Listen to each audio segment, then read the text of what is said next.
Hello everyone, welcome to Laws Forum. Let's continue our CPC series. और आज CPC में हम लोग टॉपिक देखेंगे place of suing. Okay, so इस टॉपिक के अंडर हम देखने वाले हैं introduction of place of suing, then pecuniary jurisdiction, territorial jurisdiction, jurisdiction as to the subject matter, place of suing, forum shopping क्या होता है, then the objection as to the jurisdiction and the bar of suit, that is section 21A. तो ये हमारा basic introduction है जो हम लोग आज के वीडियो में कवर करने वाले हैं. ओके, सो एंड या जो टेरिटोरियल जुरिडिक्शन है उसके अंदर हम लोग जो सब टॉपिक रीड करेंगे that will be the place of suit, immovable property जो डील करता है सीपीसी के section 16 to 18, then the movable one section 19, compensation for the wrong and the selection of forum. Okay, so this is the basic introduction of today's video. Let's begin the video. Then the suit may be of a different type. Okay, so the suit जो हो सकता है वो अलग अलग type के हो सकते हैं. Let's say it's a movable, immovable, contract के अंडर के सूट है या tort के अंडर के, ठीक है. लेकिन जो jurisdiction of a court to entertain the deal and decide a suit may be restricted. Okay, so it's ऐसा नहीं होता है कि अगर let's say हर किसी कोर्ट के पास एक पावर हो या they are entitled to entertain in any sort of cases, right? तो हर एक कोर्ट के पास अपना एक जुरिडिक्शन होता है and there is very set boundaries की ओके इस टाइप के जो केसेस है या सूट है इस कोर्ट में जाएंगे, right? So there is one such restriction that is of a place of suing. Okay, अब प्लेस ऑफ सुइंग का मतलब क्या होता है? The very basic question. The place of suing का मतलब होता है वेन्यू फॉर द ट्रायल. तो ट्रायल का जो वेन्यू होता है that is a place of suing and this place of suing is nothing to do with the competency of the court. मतलब place of suing is a different thing and the competency of the court is a different thing. Okay, so do not mix them, right? Then the basic understanding of our sections of CPC.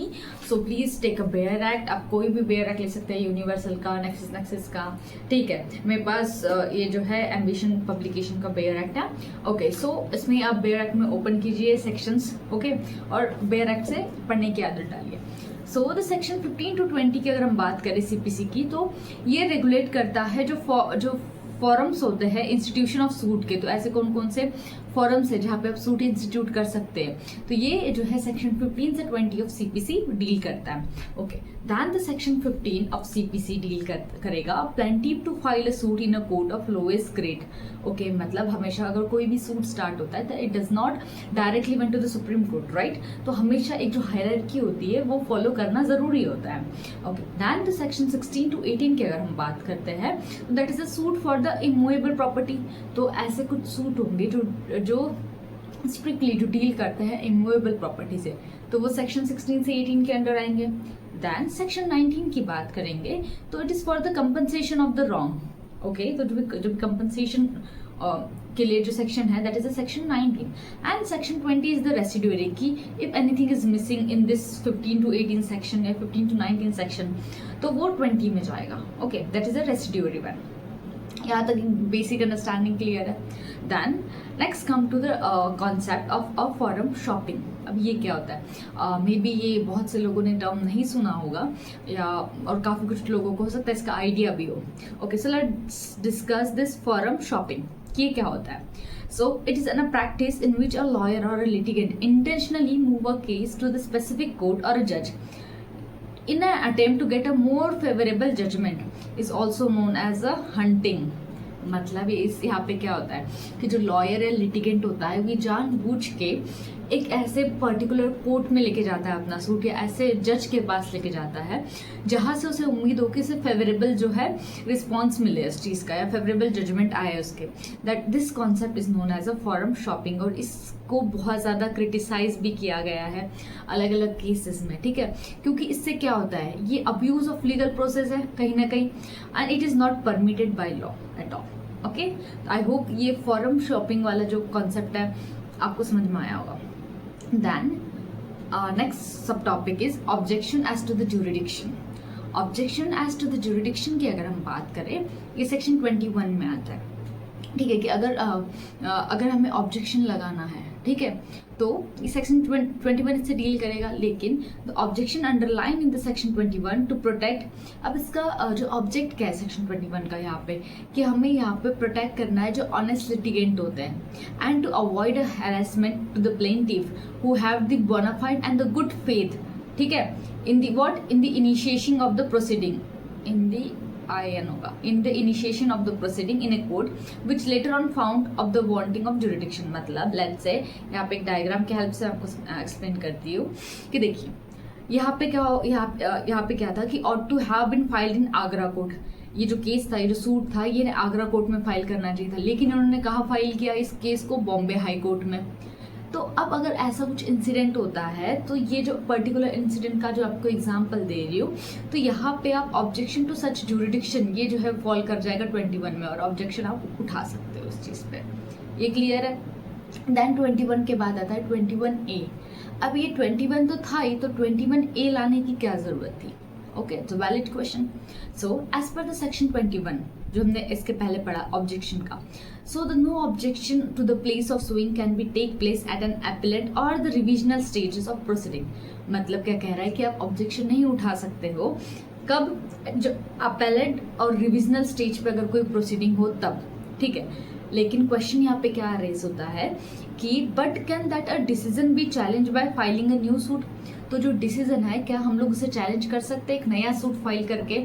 तो उसका जो answer है ना, यहाँ पे बहुत ज़्यादा conflicting views मिले इसके ऊपर, बहुत ज़्यादा। तो फाइनली क्या हुआ, उन्होंने सेक्शन 21A को इंसर्ट किया via an amendment in 1976 if I am not wrong, and now specifically उन्होंने एक प्रोविजन बना दिया कि no substantive suit can be file to set aside the decree pass by the court as an objection as to the place of suing. मतलब आप सिर्फ ये objection लगा के कि भाई प्लेस ऑफ सुइंग जो है वो गलत था, इस चीज़ को ऑब्जेक्शन लगा के आप जो है वो डिक्री जो है वो सेट असाइड नहीं कर सकते हो। तो ये आपको क्लियर है, ठीक है। इसके बाद हम लोग देखेंगे कि nature of suit and place of degree, place of sewing पे एक बेसिक जो डिफरेंस होता है वो क्या है।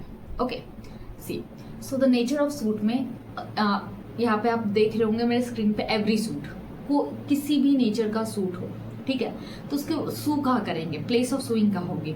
Court of the lowest grade जो कंपिटेंट होगा, that is section 15। First thing is clear. Second कहते हैं सूट किस चीज़ का हो, या तो रिकवरी का हो, पार्टीशन का हो, फोरक्लोजर, सेल, मॉर्टगेज, या फिर determination of any other right जो इंटरेस्टिंग हो, या फिर compensation for the wrong of immovable property. अगर ये सारी चीज़ें होती है तो आप कहाँ पे सू करोगे? So you have to sue in the court which have the jurisdiction, whose the jurisdiction of the immovable property is situated, that is 16A से डील करता है। Okay, then next recovery. अगर मैंने इमूवेबल प्रॉपर्टी की deal कर लिया, अब हमें थर्ड पॉइंट है कि अगर हमें रिकवरी करना हो मूवेबल प्रॉपर्टी का अंडर द एक्चुअल डिस्ट्रेन और अटैचमेंट, तो हम कहाँ जाएंगे? तो हमें जाना है द कोर्ट विद इन जिसके पास जुरिडिक्शन हो इमूवेबल प्रॉपर्टी का, अंडर सेक्शन 16 क्लॉज F, ठीक है। अभी ज़रूरी नहीं कि आप सबको ये सारा याद भी रखना है, बट एक बेसिक अंडरस्टैंडिंग होना बहुत इंपॉर्टेंट है। Okay, then the fourth differences की relief respecting for the compensation for the wrong of immovable property held by on the behalf of defendant, where the relief sought can be entirely obtained through his personal obedience. ये important है। Okay, तो अब अगर ये कोई condition होती है कि आप कंपनसेशन के लिए जा रहे हो करके, सो आपको कहाँ जाना है? दैन ऐसे कोर्ट में जाना है within whose the jurisdiction है। किस चीज़ का ज्यूरिडिक्शन है कोर्ट के पास? द प्रॉपर्टी इज सिचुएटेड, या तो प्रॉपर्टी वहाँ सिचुएट होनी चाहिए आपकी, और द डिफेंडेंट रिसाइड और कैरी द बिजनेस, या उस पर्टिकुलर प्लेस पे जो डिफेंडेंट है वो रह रहा है या अपना बिजनेस कैरी ऑन कर रहा है, ठीक है। दैन अगर आप रिलीफ ले, फिफ्थ पॉइंट है हमारा, अगर आप रिलीफ सीख करना चाह रहे हैं for the compensation of the wrong for immovable property with in the jurisdiction, यहाँ पे ये चीज़ इंपॉर्टेंट है। यहाँ पे जो जुरिडिक्शन है कैसा है?